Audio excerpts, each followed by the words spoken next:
Hi, and this is Mike Garner from MrMikeGarner.com, witnessing the world in Thailand, Hua Hin. And I've just parked up on this country lane, bit of traffic going up and down, people getting around the area and about their daily jobs. Wherever you go in the world, people just want to live their lives, don't they? Most people want to be happy, healthy, financially secure, and just be with their loved ones, friends and family. People who respect them. Nobody particularly wants grief, stress, fears, worries, illness. So whatever culture you're from, whatever society you're from or community, pretty much wherever I've travelled, that's what's going on.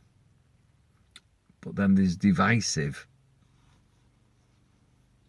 agendas which divide people.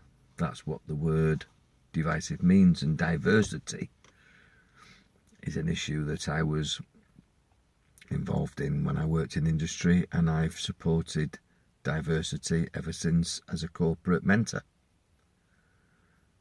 But here we are at the moment in the middle of a Brexit crisis, as we're always being told.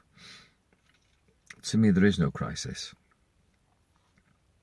There's just division and people who want to create division, where, for me, unity and collectiveness and family and pulling together seems to be the best thing for ourselves now and for our future and the future legacy that we leave for future generations, our kids and grandkids and so forth.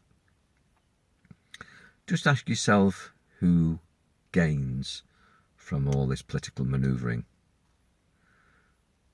Just ask yourself also who gains from the fear-mongering and the generation of division and war and argument and aggression and violence that's going on in our communities, in inner cities all over Europe and across nations.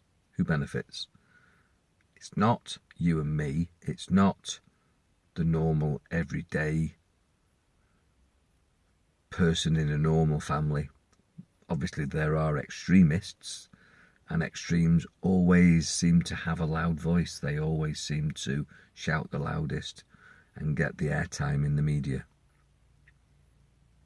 But the extremists are a minority, even in really extreme societies and extreme belief systems, extreme religions, extreme nations. The average person within that regime, within that environment, doesn't want any grief, fear, upset. Again, like I said in the beginning, they just want to live a normal life. And yet we're being told, and it's always being thrown at us, that these cultures, these groups of people, these minorities, in my opinion, we have to protect ourselves from them, separate ourselves from them. And there are people in the world that are dangerous. There are people in the world that are untrustworthy. But the vast majority, most people, are just like you and me, irrespective of age, creed, colour, culture, background, religion, financial situation, class, sexual orientation. People just want to be loved and respected and left alone to live a peaceful life for the short time that we're here on this planet. So this witnessing the world is just me driving round and paying attention and not reacting really to what's going on in European elections, in local elections, in Thailand elections. Wherever you are, there is political divide, there is religious agenda, there is all sorts of separatism, which damages us. We need to be united. We need to think about what brings us together and not particularly what separates us. We need to, just turning that off,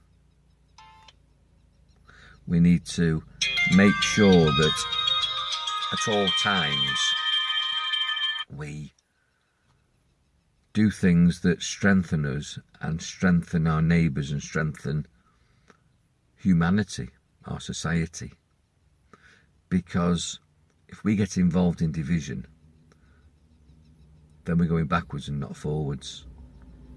We are a human race, but it's not a race.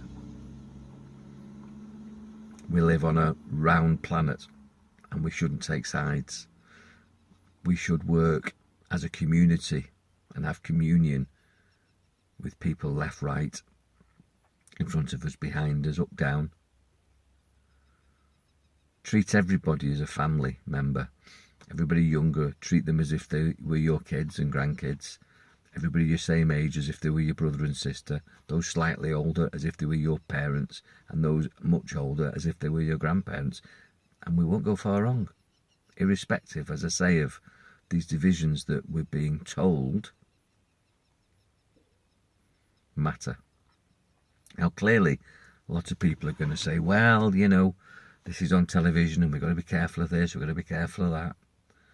Do you believe television? Do you believe the media? Do you trust them? I don't. They have an agenda to keep us in fear. And what you see going on in inner cities and reported daily in the press is an explosion making the minority the majority. They're making mountains out of molehills. Love, not hate and fear and fighting, will overcome. It always has. And we need a justice system, and we need to bring people to justice who break rules and laws, but look at the rules and laws and who makes them and who's to gain.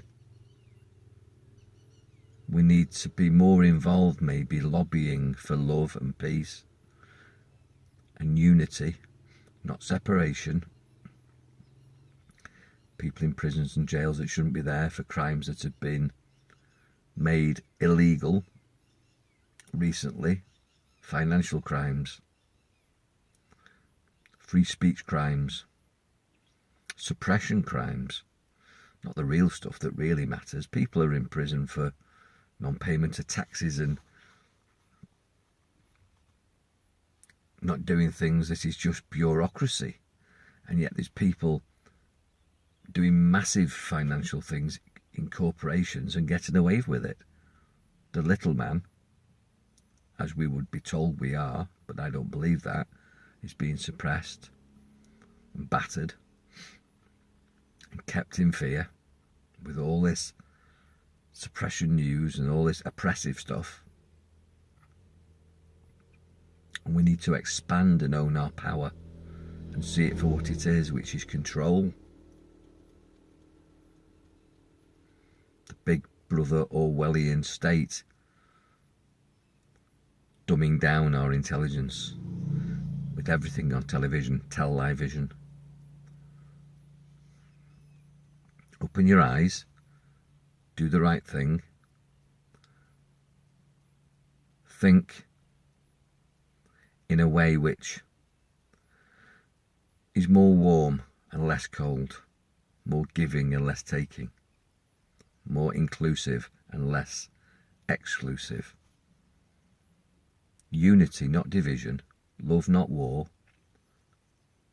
Silence, not arguments. Acceptance, tolerance, compassion. We've gone into many countries and took advantage. And the people that are in our country now that we feel are taking advantage, some are. The minority. The vast majority are just people who want to live their lives in their families in a peaceful, harmonious way. amongst us. And that diversity, that cultural sort of inclusiveness, enriches our society. As I say, we've gone into many cultures and countries. Now maybe it's payback. We were accepted there. We've got to accept people here. Clearly not people who want to do harm. But it's the minority. Think about this.